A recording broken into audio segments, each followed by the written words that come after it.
문재인 정부 4년 일자리 정책이 표류하고 있습니다.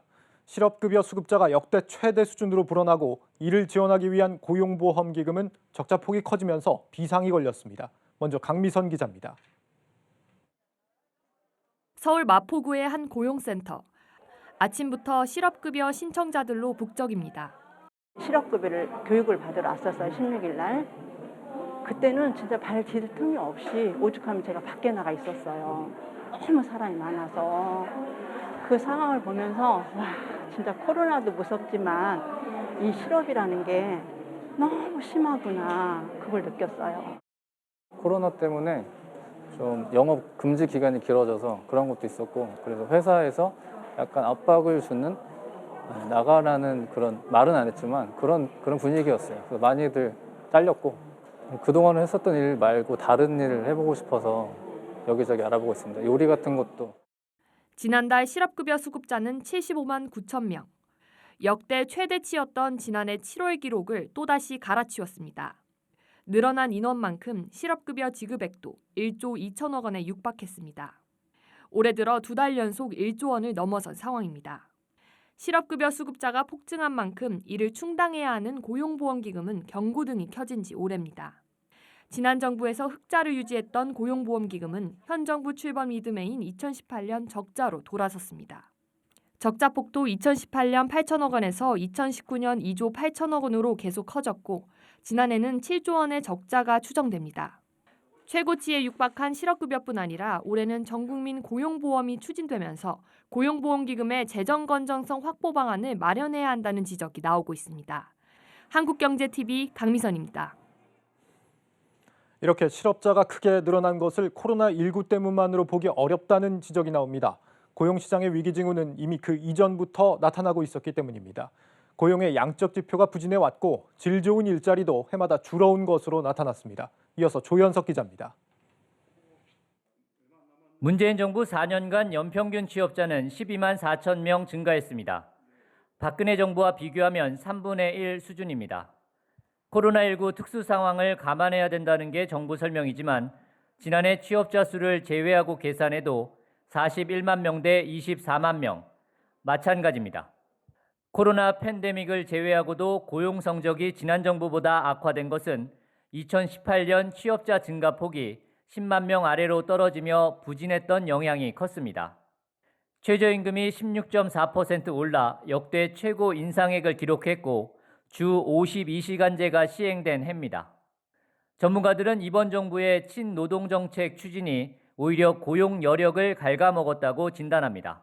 최저임금을 임기 첫 해에 급격하게 올리는 바람에 좀 고용시장에 좀 유연성이 많이 저해가 되고, 그렇게 이제 고용시장의 이제 유연성에 대한 그 저해가 점진적으로 진행되어 오고 있는 가운데 코로나를 맞게 된 거죠. 이처럼 줄어든 일자리를 정부는 재정을 투입해 방어했지만 결과적으로 고용의 질도 악화됐습니다. 이번 정부에서 주 40시간 이상 근무하는 풀타임 일자리는 195만 개 줄어든 반면 주 40시간 미만 단시간 근로자는 213만 명 늘었습니다. 지난 정부에서 주 40시간 이상 근로자가 214만 명 늘고 주 40시간 미만 근로자는 72만 명 줄어든 것과 대비됩니다. 민간 일자리의 지속적인 감소도 우려되는 대목입니다. 질 좋은 일자리로 불리는 제조업 일자리는 지난 4년간 매년 감소해 190만 개나 증발했고 도소매업에서도 44만 개 일자리가 사라졌습니다. 반면 정부가 재정을 투입하는 보건사회 복지 서비스에선 42만 개, 공공행정 등에선 5만 4천 개 일자리가 각각 늘었습니다. 대부분 고령대 정부 재정 지출과 관련되어 있는 일자리로 보이고요. 특히 단기 일자리가 늘어나면서 전체적인 일자리 사정은 오히려 악화된 것으로 판단됩니다. 민간 부분의 일자리 위축이 심각하기 때문에 국민들이 체감할 수 있는 전반적인 고용 사정의 악화는 지속되고 있는 것으로 판단됩니다. 이번 정부가 일자리에 투입한 예산은 올해까지 110조 원.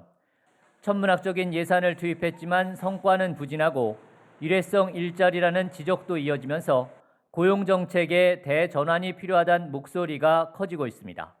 허허벌판에다가 디지털 일자리 해가지고 써붙여 놓고 나서 사람들을 고용해서 6개월 동안 180만 원씩 준다 그래 디지털 일자리가 되질 않죠. 그럼 결국은 그거 고용할 수 있는 기업을 만들어줘야 되는 거죠. 공무원들이 찾을 수가 없어요, 그거는. 한국경제TV 조현석입니다. 이렇게 일자리 상황이 나빠지는 이유는 우리 노동시장이 경직돼 있기 때문이라는 게 전문가들의 지적입니다.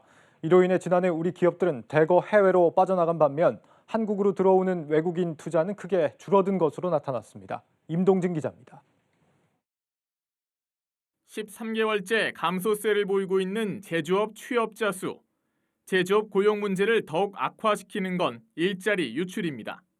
이는 기업들의 해외 투자와 외국인 국내 투자 규모 차이에서 살펴볼 수 있습니다. 지난해 제조업 해외 투자는 14조 원에 달했지만 외국인 국내 투자는 2조 4천억 원에 불과했습니다. 기업들은 해외로 빠져나가는데 국내에는 외국인 투자로 일자리가 만들어지지 않아 지난해에만 7만 2천 개의 일자리가 줄어든 겁니다. 일자리가 빠져나가지 않았다면 지난해 실업률이 0.3%포인트 감소했을 것으로 추정되고 있습니다. 전문가들은 경직된 노동시장이 국내 투자와 고용에 발목을 잡고 있다고 지적합니다. 밀어붙이기식 최저임금 인상과 주 52시간 근무 적용, 여기에 노조법 개정까지 더해져 기업들의 일자리 창출을 해외로 떠밀고 있다는 겁니다. 일단 우리나라는 이제 노동시장에 대한 규제가 굉장히 큽니다. 그래서 파업 같은 경우에 대체 근로가 이제 금지가 되어 있고요, 우리나라에만. 그리고 이제 52시간제가 저희가 시행이 되고 있는데 이게 굉장히 경직적으로 운영되다 보니까 기업들이 필요에 따라서 인력을 효율적으로 운영하기가 되게 어려운 상황입니다. 지난해 한국의 노동규제 부분 경제 자유도 순위는 162개 국가 중 145위에 머물렀습니다. 한국경제TV 임동진입니다.